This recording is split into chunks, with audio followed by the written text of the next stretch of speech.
ఒక lorry cleaner కొడుకు cinema యాక్టర్గా ఎట్లా మారాడు, సినిమా ఛాన్సుల కోసం అని చెప్పి అతను ఎక్కడి నుంచి అసలు హైదరాబాద్ వచ్చాడు, తల్లి కూడా పెట్టకుండా హైదరాబాద్కి వచ్చేసి సర్వర్గా ఎందుకు అతను మారాల్సి వచ్చింది, అట్లాగే అతని మదర్కి అతనికి ఉన్నటువంటి రిలేషన్ ఏ రకంగా, కొడుకు కెరీర్ కోసం ఆ తల్లి చేసినటువంటి త్యాగం ఏంటి, కన్న తల్లి చనిపోయిన 3వ రోజే ధనరాజు ఒక అమ్మాయిని ఎందుకు పెళ్లి చేసుకోవాల్సి వచ్చింది, తల్లి అంత్యక్రియలకు కూడా డబ్బులు లేనటువంటి పరిస్థితుల్లో ధనరాజు చేసినటువంటి పని ఏంటి, 10 ఏళ్ల క్రితమే ఇతను నిర్మాతగా ఎందుకు మారాల్సి వచ్చింది, ధనరాజు యొక్క పెద్ద కొడుక్కి సుక్కురామ్ అనే పేరుని ఎందుకు పెట్టుకున్నాడు, ఇవన్నీ కూడా అతని మాటల్లోనే మనం ఒకసారి క్లియర్గా చూద్దాం.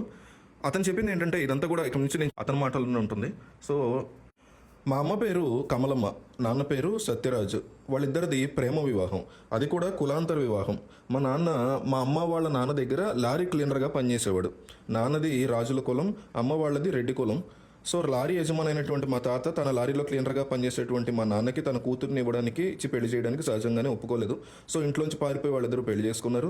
అందుకే కొన్ని సంవత్సరాల పాటు తాతయ్య వాళ్ళతో మాకు ఎటువంటి సంబంధాలు ఉండేవి కాదు. ఆ తర్వాత మెల్లగా సర్దుకుపోయారు. నాన్నది తాడేపల్లిగూడెం, అమ్మ వాళ్ళదేమో హనుమాన్ జంక్షన్. 10 ఏళ్ల వయసులో నాన్న లారీ యాక్సిడెంట్లోనే చనిపోయారు. సో నా చదువు కొన్నాళ్ళు గూడెంలో, కొన్నాళ్ళు హనుమాన్ జంక్షన్లోనూ వానాకాలం చదువులాగా సాగుతూ ఉండేది.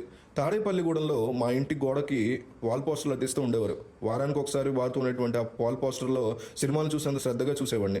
ముఖ్యంగా చిరంజీవి యముడికి మొగుడు పోస్టర్ చూసిన తర్వాత మైండ్లో బ్లైండ్గా ఫిక్స్ అయిపోయా, మన జీవితం సినిమాల్లోనే అని. కానీ దానికోసం ఏం చేయాలి, ఎవరిని కలవాలి, ఏం తెలియదు. అమ్మకు కూడా చెప్పకుండా ఒకరోజు గోదావరి ఎక్స్ప్రెస్ ఎక్కి హైదరాబాద్లో వాలిపోయాను. సికింద్రాబాద్ రైల్వే స్టేషన్ నుంచి ఫిలిం నగర్ వెళ్ళాలంటే 47F బస్ ఎక్కాలని తెలుసుకుని ఆ బస్ ఎక్కి ఫిలిం నగర్లో పడ్డా. ఒక 2 రోజులు ఫిలిం నగర్లో హీరో అందరి ఇళ్ళు, స్టూడియోలు ఇవన్నీ చూస్తూ గడిపా. రాత్రిళ్ళు ఎక్కడో ఒక చోట పడుకునేవాడిని. కానీ 3వ రోజుకి వాస్తవం ఏంటనే తెలిసి వచ్చింది. నేను ఎప్పుడు నిర్ణయాలు చాలా ఫాస్ట్గా తీసుకుంటాను. రోజుకు ఒక పూట చొప్పున 2 రోజులు భోజనం చేసినటువంటి హోటల్లోనే నా పరిస్థితి చెప్పి ఏదైనా పని ఇవ్వమని అడిగాను. సో ఆ హోటల్ యజమాని నేను అడిగినటువంటి వేళ విశేషం ఏంటో వెంటనే ఆయన ఓకే అనేసాడు. కాకపోతే నాలాంటి 10వ తరగతి ఫెయిల్యూర్ పిల్లాడికి సర్వర్ పని కాక ఇంకేమిస్తారు హోటల్లో. కాబట్టి ఆయన ఓకే చెప్పడంతో అమ్మయ్య అనుకుని రేపటి నుంచి ఫుడ్కి బెడ్కి ప్రాబ్లం లేదు అనే భావన నాలో అంతులేనంత ఉత్సాహాన్ని ఇచ్చింది. సర్వర్ డ్యూటీ చేస్తూనే ఏ ఆఫీస్ ఎక్కడ ఉంది ఇలాంటి విషయాలన్నీ కూడా రెక్కి చేసేవాడిని. ఒక 10 రోజులు గడిచిన తర్వాత మా నాన్న దగ్గర క్లీనర్గా పనిచేసినటువంటి ఒక వ్యక్తి నేను పనిచేసే కాకతీయ మెస్కి వచ్చి నన్ను చూశాడు. మరుసటి రోజు ఉదయానికల్లా మా అమ్మ వచ్చి ఇక్కడ వాలిపోయింది. నువ్వు కూడా లేకుండా ఒంటరిగా నేను ఎలా ఉండను అంటూ ఆమె మొండికేసింది. అంతేకాదు, తను నాకు భారం కాకుండా ఉండడం కోసం, నటుడు కావాలన్న నా కోరికని నెరవేర్చుకునేందుకు, నాకు చేదోడు వాదోడుగా ఉండేందుకు తాను అపోలో హాస్పిటల్లో వెంటనే ఆయాగా చేరిపోయింది. సర్వర్గా పనిచేస్తూ అవకాశాల కోసం అలుపులేటకుండా తిరిగే సమయంలో డాన్స్ మాస్టర్ విజయ్ పరిచయం అయ్యారు. సూపర్ స్టార్ ఫిలిం ఇన్స్టిట్యూట్ పేరుతో ఒక యాక్టింగ్ స్కూల్ని ఆయన నడిపేవారు. ఆయన దగ్గర 2 ఏళ్లు పనిచేస్తూనే ఆయన లేని సమయంలో ఇన్స్టిట్యూట్ మొత్తాన్ని నేనే చూసుకునేవాడిని. విజయ్ మాస్టర్ అయితే నన్ను సొంత బిడ్డలో చూసుకునేవారు. ఫిలిం ఇన్స్టిట్యూట్లో ఉన్నప్పుడే చమ్మక్ చంద్ర, కో డైరెక్టర్ క్రాంతి వాళ్లతో నాకు పరిచయం ఏర్పడింది. ఆ పరిచయాల పుణ్యమాయని తేజ గారి జై అనే సినిమాలో మొదటిసారి నేను కెమెరా ముందుకు వచ్చాను. కానీ గుంపులో గోవింద లాంటి క్యారెక్టర్ అది అంతే. ఆ సినిమాలో నన్ను మా అమ్మ మాత్రమే గుర్తుపట్టింది. దురదృష్టవశాత్తు నన్ను నటుడిగా మా అమ్మ చూసినటువంటి మొదటి సినిమా, ఆఖరి సినిమా కూడా అదే. జై సినిమా టైంలోనే నాకు వేణు పరిచయం అయ్యాడు. జగడం సినిమాలో నాంపల్లి సత్య క్యారెక్టర్ కోసం సుకుమార్ గారు నన్ను ఎంపిక చేయడం నా జాతకాన్ని మార్చేసింది. ఒక సినిమా ఇన్స్టిట్యూట్లో పనిచేస్తూ దాన్ని రన్ చేసినటువంటి ఎక్స్పీరియన్స్తో సొంతగా ఒక ఇన్స్టిట్యూట్ పెట్టాలని ఫిక్స్ అయ్యి ఫిలిం నగర్లో చిన్న పోర్షన్ రెంట్కి తీసుకుని స్టార్ ఫిలిం ఇన్స్టిట్యూట్ అనేటువంటి పేరు పెట్టాను. ఇన్స్టిట్యూట్లో డాన్స్ నేర్పడం కోసం కూచిపూడి డాన్సర్ అయినటువంటి శిరీష అనే అమ్మాయి నెంబర్ సంపాదించి ఆమెకి కాల్ చేసి ఆఫీస్కి రమ్మని అడిగాను. చెబితే హాస్యాస్పదంగా ఉంటుందేమో కానీ ఆమెని మొదటి మీటింగ్లోనే ఆమెకి ప్రపోజ్ చేసి ఐ లవ్ యూ చెప్పేశాను. నా వైపు కోపంగా చూసి ఆమె బయటికి వెళ్ళిపోయింది. శిరీషని ప్రేమిస్తున్నటువంటి విషయం అమ్మకి చెప్దామని మా ఊరి ఇంటికి వెళ్ళాను. అప్పటికే ఇంట్లో అమ్మ చనిపోయి ఉంది. అన్నాళ్ళు నేను బాధపడతానని తనకి క్యాన్సర్ ఉన్న విషయం మా అమ్మ నాకు చెప్పలేదు. చివరి రోజుల్లో నాకు చెప్పినా కూడా నేనేమీ చేయలేనటువంటి పరిస్థితి. అప్పటికి చివరి స్టేజ్కి వచ్చేసింది క్యాన్సర్. కానీ ఇంత త్వరగా అమ్మ నా నుంచి దూరం అయిపోతుందని నేను కల్లో కూడా ఊహించలేక డిప్రెషన్లోకి వెళ్ళిపోయాను. అమ్మ అంత్యక్రియలు కూడా నా దగ్గర డబ్బులు లేని పరిస్థితి. ఉన్న కాసిన డబ్బులు పెట్టి ఇన్స్టిట్యూట్కి నేను అడ్వాన్స్ ఇచ్చేశాను. అడిగిన వెంటనే డబ్బులు ఇచ్చేంత స్నేహితులు అప్పటికి ఇంకా లేరు. ఏం చేయాలో పాల్పోని పరిస్థితులు, చేతిలో చిల్లిగవ్వ కూడా లేనటువంటి పరిస్థితులు, బుర్ర కూడా పనిచేయడం మానేసిన స్థితిలో ముందు రోజు పరిచయమైనటువంటి శిరీషకు ఫోన్ చేసి విషయం చెప్పాను. ఏదో ఎమోషనల్గా సింపతి కోసం అన్నట్లుగా ఆమెకి ఫోన్ చేశానే కానీ ఆమె కష్టకాలంలో కూడా నన్ను ఆదుకుంటుందని నేను అస్సలు ఊహించలేదు. తను మాత్రం తన చెవిదిద్దులు, మెడలో గొలుసు, కాళ్ల పట్టీలు, గాజులు, ముక్కు పుడకతో సహా అన్నీ అమ్మేసి ఆ డబ్బు తీసుకొచ్చి నా చేతిలో పెట్టింది. అమ్మ కార్యక్రమం పూర్తయ్యే వరకు నాతోనే ఉంది. కష్టంలో ఉన్న వారికే సాయం పాడడం అంటే శిరీషది ఎంత గొప్ప మనసు అని అర్థమైంది. ఆ మరుసటి రోజే నీకు ఎవరూ లేరని బాధపడద్దు, నీకు జీవితాంతం తోడుగా నేనుంటాను అని శిరీష్ మాటిచ్చింది. నన్ను పెళ్లి చేసుకుంటావు అని అడిగితే మనస్ఫూర్తిగా ఒప్పుకుంది. ఒక్కరోజు పరిచయంతోనే కష్టకాలంలో నన్ను ఆదుకున్నటువంటి అమ్మాయి జీవితాంతం నన్ను గుండెల్లో పెట్టి చూసుకుంటుందనేటువంటి నమ్మకం నాకు కలిగింది.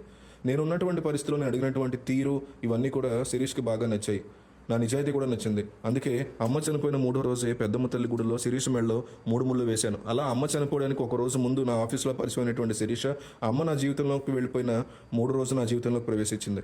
అమ్మ చనిపోయినటువంటి 3 రోజు పెళ్ళి అంటే అందరూ విస్తుపోయారు. కానీ నాకు ఆ టైంలో ఏం చేయాలో తోచలేదు. నా పక్కన ఎవరు లేకపోతే నేను కూడా ఏమైపోతానటువంటి భయం వేసింది. నన్ను అమ్మలా చూసుకునేటువంటి వ్యక్తి శిరీష అనేటువంటి నమ్మకం నాకు కలిగింది. అందుకే ఎవరు ఏమనుకున్నా పర్లేదని అమ్మ చనిపోయినటువంటి 3వ రోజే శిరీష్ని పెళ్లి చేసుకున్నాను. మొదట్లో మా ఆవిడ తరఫు వాళ్ళు కూడా మా వివాహాన్ని ఆమోదించలేదు. కానీ ఇప్పుడు నాకు ఉన్నటువంటి బంధువులంతా వాళ్లే. శిరీష్తో పరిచయానికి కారణమైనటువంటి ఫిలిం ఇన్స్టిట్యూట్ ప్రారంభించే లోపే ఆర్టిస్ట్గా నేను చాలా బిజీ అయిపోతూ వచ్చాను. చూస్తూ ఉండగానే చకచక 80 సినిమాలు నేను చేసుకుంటూ వచ్చాను. ముఖ్యంగా జబర్దస్త్ ప్రోగ్రాం ద్వారా వచ్చినటువంటి గుర్తింపు అంతా ఇంత కాదు. సినిమాలు నన్ను ప్రతి ఊరికి పరిచయం చేస్తే జబర్దస్త్లో ప్రతి ఇంటికి నేను తెలిసిన వాడిని అయ్యాను. కమెడియన్గా ఫుల్ ఫామ్లో ఉన్నప్పుడే ఒక నిర్మాత నా దగ్గరికి వచ్చారు. నన్ను హీరోగా పెట్టి ఒక సినిమా తీస్తానని అడిగారు. దర్శకుడిగా ఒక వ్యక్తిని అచ్యుత్ అనే వ్యక్తిని పరిచయం చేస్తూ ఒక చచ్చినోడి ప్రేమ కథ అనేటువంటి సినిమా నన్ను హీరోగా పెట్టి తీశారు.